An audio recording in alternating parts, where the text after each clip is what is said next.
Welcome to ತರಾವರಿ cooking. ಇವತ್ತೊಂದು ಹೇರಳೆಕಾಯಿ ಉಪ್ಪಿನಕಾಯಿ, ನಾವು ಕೈಪುಳಿ ಪಾರ ಅಂತ ಹೇಳ್ತೇವೆ. 7 ಕಾಯಿಗೆ ಇದು ಹುಳಿಯನ್ನು ತಗೊಂಡಿರ್ತೇನೆ. ಇದನ್ನು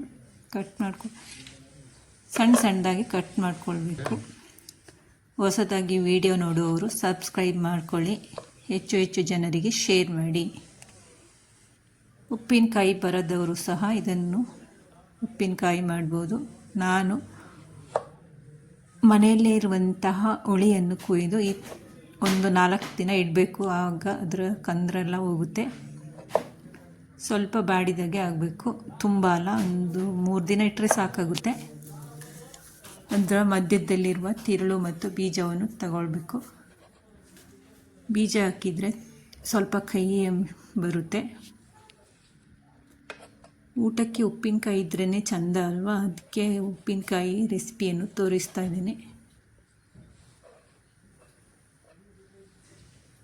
ನೀವು ಇದೇ ರೀತಿ ಒಮ್ಮೆ ಮನೆಯಲ್ಲಿ ಟ್ರೈ ಮಾಡಿ, ತುಂಬಾ ಈಸಿ, ಟೇಸ್ಟಿಯಾಗಿಯೇ ಇರುತ್ತೆ.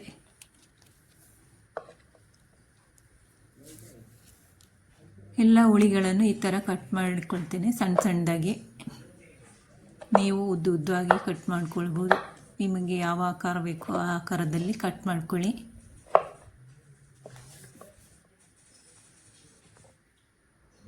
ಎಲ್ಲ ಕಟ್ಟಾದ ನಂತರ ಈ ರೀತಿಯಾಗಿದೆ ನೋಡಿ. ಇದಕ್ಕೆ ಪ್ಲಾಸ್ಟಿಕ್ ಬಾಟಲಿಗೆ ನಾನು ಹಾಕ್ತಾಯಿದ್ದೇನೆ. ನೀವು ಗಾಜಿನ ಬಾಟ್ಲಿಗಾದರೂ ಹಾಕ್ಕೊಳ್ಬೋದು, ಸ್ಟೀಲ್ ಡಬ್ಬಿಗಳಿಗೆ ಹಾಕೋದು ಬೇಡ.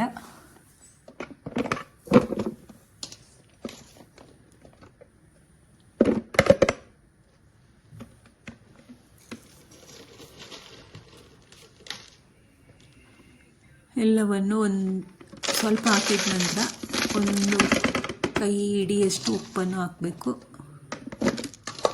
ಸ್ವಲ್ಪ ಹಾಕಿ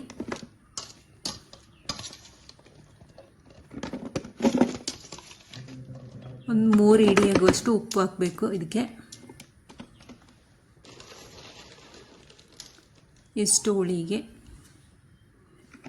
ಆಮೇಲೆ ಒಂದು 4 ದಿನ ಹಾಗೇನೆ ಮುಚ್ಚಿ ಟೈಟಾಗಿ ಇಡಬೇಕು.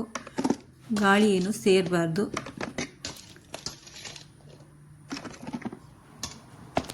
ಹುಳಿಯನ್ನು ನೀಟಾಗಿ ಒರೆಸ್ಕೊಳ್ಳಿ, ತೊಳೆದು. ನೀರಿನಂಶ ಇರಬಾರ್ದು, ಪಾತ್ರೆಯಲ್ಲೂ ಸಹ ನೀರಿನಂಶ ಇರಬಾರ್ದು. ನೀರಿನಂಶ ಇದ್ದರೆ ಬೇಗನೆ ಉಪ್ಪಿನಕಾಯಿ ಕೆಟ್ಟೋಗುತ್ತೆ.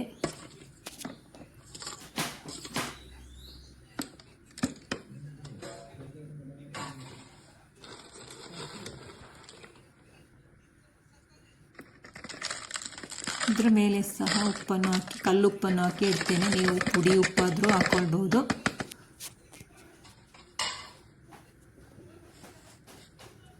ಮುಚ್ಚಳ ಟೈಟಾಗಿ ಹಾಕಿ ಇಡಬೇಕು. ಒಂದು ಪಾತ್ರೆಯನ್ನು ತಗೊಂಡು ಅದಕ್ಕೆ 1 ಕಪ್ ಆಗುವಷ್ಟು ನೀರನ್ನು ಹಾಕಿ 2 ಕೈ ಹಿಡಿಯಾಗುವಷ್ಟು ಕಲ್ಲುಪ್ಪನ್ನು ಸೇರಿಸ್ತಾ ಇದ್ದೇನೆ, ಅಳತೆ ಪ್ರಕಾರ. ಇದನ್ನು ಚೆನ್ನಾಗಿ ಕುದಿಸಬೇಕು. ಕುದಿಸಿ ಚೆನ್ನಾಗಿ ಆರಬೇಕು.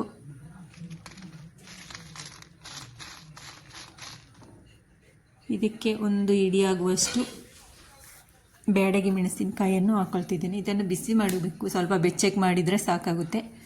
ಕಲರು ಸಖತ್ತಾಗಿರುತ್ತೆ. ಕಲರ್ ಏನು ಉಪಯೋಗಿಸುವ ಅವಶ್ಯಕತೆ ಇಲ್ಲ, ಟೇಸ್ಟ್ ಚೆನ್ನಾಗಿ ಬರುತ್ತೆ ಅಂತೇಳಿ ನಾನು 1 ಹಿಡಿಯಾಗುವಷ್ಟು ಬ್ಯಾಡಗಿ ಮೆಣಸಿನಕಾಯಿಯನ್ನು ತಗೊಂಡಿದ್ದೇನೆ. ಇದಕ್ಕೆ 2 ದೊಡ್ಡ ಚಮಚದಲ್ಲಿ ಮೆಂತ್ಯ ಕಾಳನ್ನು ತಗೊಂಡಿರ್ತೇನೆ. 2 ದೊಡ್ಡ ಚಮಚದಷ್ಟು ಸಾಸಿವೆಯನ್ನು ಸಹ ಹಾಕ್ಕೊಳ್ತೇನೆ. 2 ಸ್ವಲ್ಪ ಫ್ರೈ ಮಾಡ್ಕೊಳ್ಬೇಕು. ತುಂಬ ಸೀಸೋದೇನು ಬೇಡ, ಲೈಟಾಗಿ ಫ್ರೈ ಮಾಡಿಕೊಂಡ್ರೆ ಸಾಕಾಗುತ್ತೆ.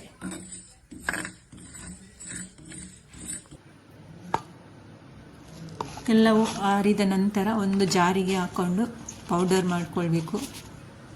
ಬೇರೆ ಏನು ಪೌಡರ್ ಮಾಡೋದು ಬೇಡ, ಜೊತೆನೇ ಹಾಕಿ ಪೌಡರ್ ಮಾಡ್ಕೊಳ್ಳಿ ಮಸಾಲೆಗಳನ್ನು. ಜೀರಿಗೆಯನ್ನು ಸೇರಿಸೋ ಅವಶ್ಯಕತೆ ಇಲ್ಲ. ಇಷ್ಟು ಐಟಮ್ ಇದ್ದರೆ ಸಾಕಾಗುತ್ತೆ. ಮನೆಯಲ್ಲೇ ಇರುವ ವಸ್ತುಗಳನ್ನು ಹಾಕಿ ಉಪ್ಪಿನಕಾಯಿ ಮಾಡ್ಬೋದು. ಇಲ್ಲಿ ನೋಡಿ 4 ದಿನ ಆದಮೇಲೆ ಈ ರೀತಿಯಾಗಿದೆ. ಇದನ್ನು ನೀಟಾಗಿರುವಂತಹ ಒಂದು ಪಾತ್ರೆಗೆ ಹಾಕ್ಕೊಳ್ಬೇಕು. ನೀರಿನ ಅಂಶ ಇರಬಾರ್ದು. ನೀರಿನ ಅಂಶ ಇದ್ದರೆ ಎಲ್ಲವನ್ನು ನೀಟಾಗಿ ಒರೆಸ್ಕೊಳ್ಳಿ.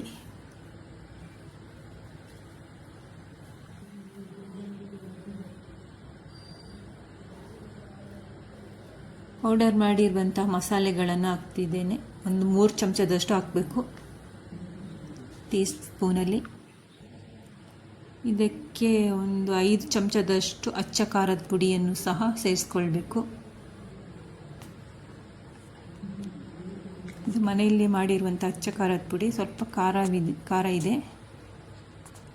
ಇದಕ್ಕೆ ಒಂದು 1/4 ಚಮಚದಷ್ಟು ಇಂಗನ್ನು ಸಹ ಸೇರಿಸ್ಕೊಳ್ಬೇಕು.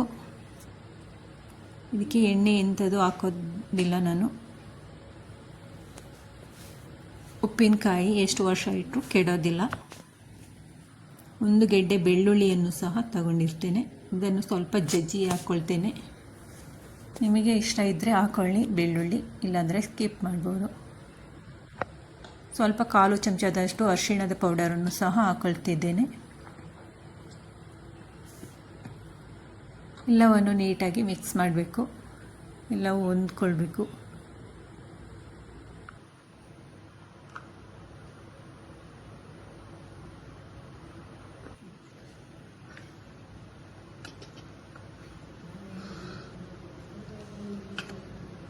ನನ್ನ ಪಾತ್ರೆ ಸ್ವಲ್ಪ ಸಣ್ಣದಾಯಿತು. ನೀವು ಸ್ವಲ್ಪ ಅಗಲ ಪಾತ್ರೆಯನ್ನು ತಗೊಳ್ಳಿ ಉಪ್ಪಿನಕಾಯಿ ಹಾಕೋದಿದ್ರೆ.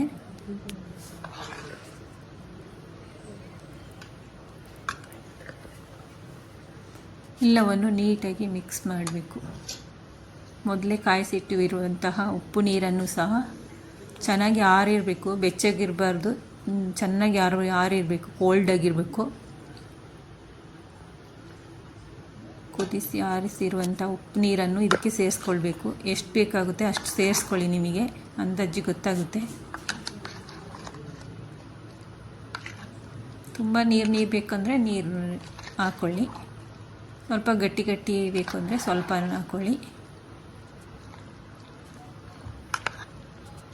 ಎಲ್ಲವೂ ನೀಟಾಗಿ ಹೊಂದುವಂತೆ ಮಿಕ್ಸ್ ಮಾಡಬೇಕು. ಕೈಯಲ್ಲಿ ಮಿಕ್ಸ್ ಮಾಡ್ಬೋದು. ಕೈಯನ್ನು ನೀಟಾಗಿ ವಾಶ್ ಮಾಡಿಕೊಂಡು ತೊಳೆದು ವಾಶ್ ಮಾಡಿ ನೀರಿನ ಅಂಶ ಇರೋದಾಗೆ ನೋಡಿಕೊಂಡು ಕೈಯಲ್ಲೂ ಬೇಕಾದರೂ ಮಿಕ್ಸ್ ಮಾಡ್ಬೋದು. ಇಲ್ಲ ಅಂದರೆ ಒಂದು ಸೌಟಿನ ಸಹಾಯದಿಂದಾದರೂ ಮಿಕ್ಸ್ ಮಾಡ್ಬೋದು.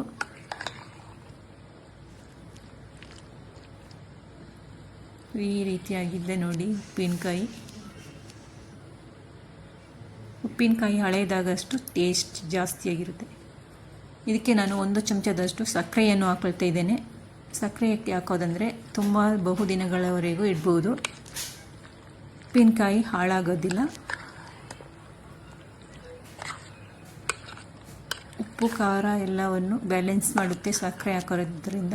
ತುಂಬ ಹಾಕೋದು ಬೇಡ, 1 ಚಮಚ ಹಾಕಿದರೆ ಸಾಕಾಗುತ್ತೆ. ಮನೆಯಲ್ಲೇ ಮಾಡ್ಕೊಳ್ಳಿ, ಎಂಜಾಯ್ ಮಾಡಿ. Thank you for watching. ಎಲ್ಲರಿಗೂ ಬಾಯ್ ಬಾಯ್.